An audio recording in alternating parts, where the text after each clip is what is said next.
इनसे मिलिए कार्यक्रम में हमारे बीच आज के मेहमान हैं स्कारिच एजुकेशन सेंटर के आचार्य श्री आर.पी. गुप्ता जी।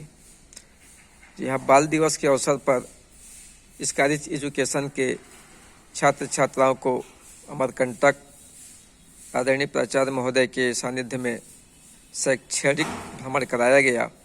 उसमें क्या कुछ बच्चों ने देखा, सुना, समझा और अनुसरण किया, आइए जानते हैं आचार्य आर.पी. गुप्ता जी से। नमस्कार। विद्यालय हमारे गुरुकुल शिक्षा पद्धति पर संचालित है और उसी को ध्यान में रखते हुए माँ सरस्वती के पावन मंदिर में नन्हे नन्हे भैया बहन जो हैं वो शिक्षा तो ग्रहण करते हैं, तो संस्कृति और संस्कार यह भी उन्हें माता पिता तथा समाज जनों और विद्यालय के शिक्षकों द्वारा प्रदान किया जाता है। बच्चों में एक तरफा केवल पढ़ाई न हो, इस निमित्त भौगोलिक दर्शन, आपका धार्मिक स्थानों का दर्शन, सांस्कृतिक जो हमारे भारतीय मूल्यों से जुड़े हुए ऐसे क्षेत्र हैं जिनको विद्यालय के विद्यार्थी जा कर के और उसको स्वयं प्रत्यक्ष देख करके कुछ सीखें, इस निमित्त विद्यालय के माध्यम से शैक्षणिक भ्रमण अमरकंटक के लिए बनाया गया। अमरकंटक में जाकर बच्चे बहुत ही प्रसन्न थे। उसका कारण ये था कि पहली बार उन्हें, बहुत सारे बच्चे तो ऐसे थे पहली बार उन्होंने नदी के उद्गम स्थल को देखा, पवित्र नर्मदा जी के उद्गम स्थल को उन्होंने देखा और वहाँ की धार्मिक मान्यता है कि माई की बगिया ने नर्मदा जी जो माँ हैं उनका खेलने का जो बाग बगीचा था उसको भी उन्होंने जा कर के देखा। और माई के बगिया में तो एक बहुत अच्छी बात बच्चों को देखने को मिली कि कांच का एक शेड था जिस पे बच्चे चढ़ कर के लगभग माई की बगिया में लगभग 300 फीट गहरी खाई को वो लोग देख रहे थे और सुंदर दृश्य को देखने का एक सुंदर अवसर मिला। सारे बच्चों ने उसका एंजॉय किया, बड़ा आनंद उठाया। तो प्रकृति का दर्शन, माँ और प्रकृति वंदन भी की उन्होंने। वहाँ पर अनेक साधु संतों से मुलाकात, मंदिरों का दर्शन, माई की बगिया, नर्मदा कुंड और सोनमुड़ा भी गए वहाँ। सोनमुड़ा का भी एक अलग ही प्रकार का दर्शन था, उसको भी बच्चों ने देखा। और देखने में अन्य स्थान जैसे वहाँ पर गुरुद्वारा है, गुरु ग्रंथ साहिब का भी उन्होंने दर्शन किया। गुरुद्वारे में जाके शांतिपूर्वक बैठ करके कुछ क्षण उन्होंने, बच्चों ने गुरुद्वारे के अंदर भी बिताया। कल्याणी का आश्रम भी है वहाँ पर, कल्याण आश्रम जो CBSE पाठ्यक्रम से संचालित है, उस आश्रम का दर्शन, आरती भी बच्चों को मिली। एक वहाँ आपका मृत्युंजय आश्रम है, वहाँ पर रानी लक्ष्मीबाई का बहुत सुंदर स्टैचू, उसको भी बच्चों ने देखा। इस प्रकार से जैन मंदिर का भी दर्शन किया। वहाँ पर बहुत सुंदर प्रतिमा महावीर स्वामी भगवान की बनी थी, उसका भी उन्होंने दर्शन किया। तो इस प्रकार से सांस्कृतिक तो धरोहर को उन्होंने देखा ही देखा, अभी तो प्रकृति के साथ रूबरू हुए। और विषय हमारा जो भूगोल विषय है ना, उससे जुड़ा हुआ विषय है। तो नदी का उद्गम, पठार, पहाड़, नदी, नाले, इनका भी देखना, रास्ते में जाना, विविध उस क्षेत्र में भारत लगभग 5-6 जगहों से, यानी भारत भर के लोग नर्मदा कुंड में और नर्मदा उद्गम स्थल में आते हैं। वो लोग भी, काफ़ी स्कूल के बच्चे भी आए थे। रीवा, सतना से मैंने देखा, शहडोल से महर्षि विद्या मंदिर के भी विद्यार्थी आए हुए थे। अंबिकापुर से काफ़ी गुरुद्वारे, गुरु ग्रंथ साहिब की वहाँ पूजन थी और वहाँ उधर लंगर भी था, एक अच्छी बात थी। तो अंबिकापुर से काफ़ी सिख परिवार भी वहाँ गए थे, तो सबके साथ एक सामंजस्य बना। तो घूमने में एक अनेकता में एकता, हिंदी की विशेषता का सुंदर स्वरूप भी हमको देखने को वहाँ पर मिला।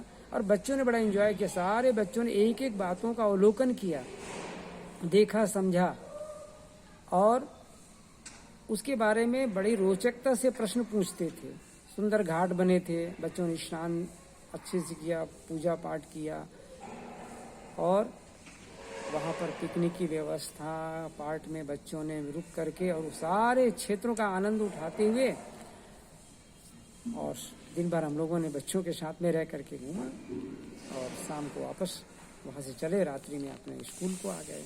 इस प्रकार से थी हमारी नर्मदा की यात्रा, अमरकंटक की यात्रा, जहाँ पर भगवान शिव भोले बाबा का स्थानीय प्रकृति का तो अलौकिक दर्शन। भाई साहब, बच्चों ने जो किया, ऐसा दृश्य बच्चों ने देखा ही नहीं था। सोनमुड़ा में तो काफ़ी दूर दूर तक पहाड़ी और वहाँ पर वन जीव, जैसे हमारे बंदर जो हमारे आदि मानव थे, उनके साथ भी बच्चों ने बड़ा अच्छा एंजॉय किया, आनंद लिया। अनेक विद्यालय के शिक्षकों से, उनसे भी बातचीत हम लोगों ने, जो अन्य स्थानीय पुजारियों से भी बातचीत की। वहाँ पर जो माई की बगिया और सोनमुड़ा में जो स्पॉट था जहाँ से प्रकृति का दर्शन किया जाता था, उसको भी बच्चों ने देखा। कांच का बना हुआ है, बहुत सुंदर स्पॉट बना हुआ है, जो अद्वितीय था, अलौकिक था, देखने में बड़ा आनंद आ रहा था। इस प्रकार से बच्चों ने पूरे अमरकंटक का दर्शन किया और उसका अभिभावकों ने बड़ी प्रशंसा की, और कि हमारे बच्चे कभी नहीं गए थे इतनी दूर तक घूमने के लिए, ये अच्छी बात रही और बच्चों ने देखा भी। प्रायः यह देखा जाता है कि वैसे तो विद्यालय में विभिन्न सारी गतिविधियों को संचालित किया जाता है समय समय पर। केवल खाना पूर्ति करना और हृदय से, दिल से वे बच्चे जो अधिकांश जीवन, हम यूँ कहें कि आधी जीवन शिक्षक के सानिध्य में विद्यालय में समय देते हैं अपने जीवन को उत्तरोत्तर प्रगति की ओर ले जाने के लिए। बाल दिवस के अवसर पर आपने इन बच्चों को इतनी दूर ले जाने की आवश्यकता क्या थी, जबकि यहाँ पर आसपास में ही लोग, बहुत सारे ऐसे विद्यालय हैं जो कि आसपास में ही बच्चों को भ्रमण कराते हैं, लेकिन इतनी दूर बच्चों को ले जाना, बखूबी उनकी सारी जिम्मेदारी, आवागमन की व्यवस्था को ध्यान में रखते हुए इतनी ऊंची पहल आपने किया है। आने के बाद में क्या इन बच्चों के पेरेंट्स के माध्यम से, माता पिता के माध्यम से क्या कुछ ऐसा संदेश आपको मिला कि आपने अच्छा पहल किया है? किसी पेरेंट्स की ऐसा कोई अनुभव है तो बताएं सर। सबसे अच्छी बात तो ये रही कि वहाँ से वापसी के बाद अभिभावक स्वतः मिले। कुछ अभिभावक तो बच्चों को लेने आए हुए थे, तो बड़े उत्सुक थे, और वो बच्चे ही पहुँचते ही उन्होंने वहाँ के दृश्य का सुंदर वर्णन जो करने लगे, उससे माता पिता अत्यंत प्रसन्न नजर आए, खुश भी रहे। और दूसरे दिन जब कुछ अभिभावक, और अभी भी कुछ, कल परसों भी कुछ अभिभावक आए हुए थे, तो वो यही कह रहे थे कि हमारा बच्चा आज तक अमरकंटक पहाड़ी का, आज भी नर्मदा उद्गम स्थल का, आज भी सोनमुड़ा और वहाँ पर कपिलधारा, दूधधारा और जैन मंदिर और गुरुद्वारे आज भी बात करते हैं। क्योंकि उन्होंने, बहुत से बच्चे तो उनके अभिभावकों ने, हम गुरुद्वारा गए नहीं कभी, वो उनको देखने को मिला। नर्मदा उद्गम स्थल पे जाकर के वहाँ नदी का कैसे स्रोत बना, कहाँ से नदी निकली, उसको देखने को उनको एक सुंदर अवसर मिला। वहाँ पर जो सोनमुड़ा बना है, वहाँ पर काफ़ी, पता है, मैं पहले भी बता चुका है कि खाई है, वो 300 फीट उस पर कांच का बना हुआ स्थान है, उसको देख ऐसे बच्चों ने बड़ा ही उस दृश्य को बताने का प्रयास अपने घर में किया। इसलिए दोबारा बहुत से अभिभावक कहे कि जिनके बच्चे नहीं जा पाए, उनके मित्र बगल में थे, तो वो कह रहे थे सर फिर से लेके जाइए हमारे बच्चों को। तो आगे देखेंगे कि आगे भी भारत दर्शन करवाएंगे, कहीं पर पर्यटन के रूप में शैक्षणिक भ्रमण करवाने का रहेगा योजना। जी धन्यवाद। तो ये थे हमारे बीच स्कैरिज एजुकेशन सेंटर उदयपुर के आचार्य श्री आर.पी. गुप्ता जी, जिन्होंने बच्चों की सर्वांगीण विकास के लिए शैक्षणिक दृष्टिकोण से प्राकृतिक सौंदर्य क्या है, प्रकृति के साथ जोड़ना, धरोहर जिसे देखने के लिए हम तरसते रहते हैं, वहाँ पर इन बच्चों को ले जा करके शैक्षणिक के साथ में उनकी मानसिकता में प्रकृति ने क्या कुछ दिया है उसको बखूबी इनके समक्ष पास या दूरी माने नहीं रखता है। इनको सिर्फ और सिर्फ बच्चों की बेहतरी के लिए ऐसे दुर्लभ स्थान जहाँ पर देखने, सुनने, समझने के लायक जो चीज़ें होती है, बखूबी इनके माध्यम से, सर के माध्यम से बच्चों को बखूबी ले जाया जाता है और उनको दर्शन कराया जाता है। निश्चित रूप से ऐसे शिक्षक मैं ये समझता हूँ कि सभी सम्मानीय शिक्षकों में ये प्रेरणा होनी चाहिए कि हम भी अपने बच्चों के लिए, जिनकी बेहतरीन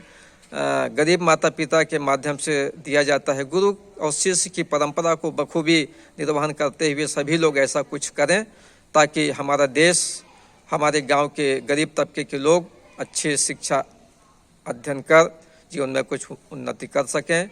सर, आपका बहुत बहुत धन्यवाद।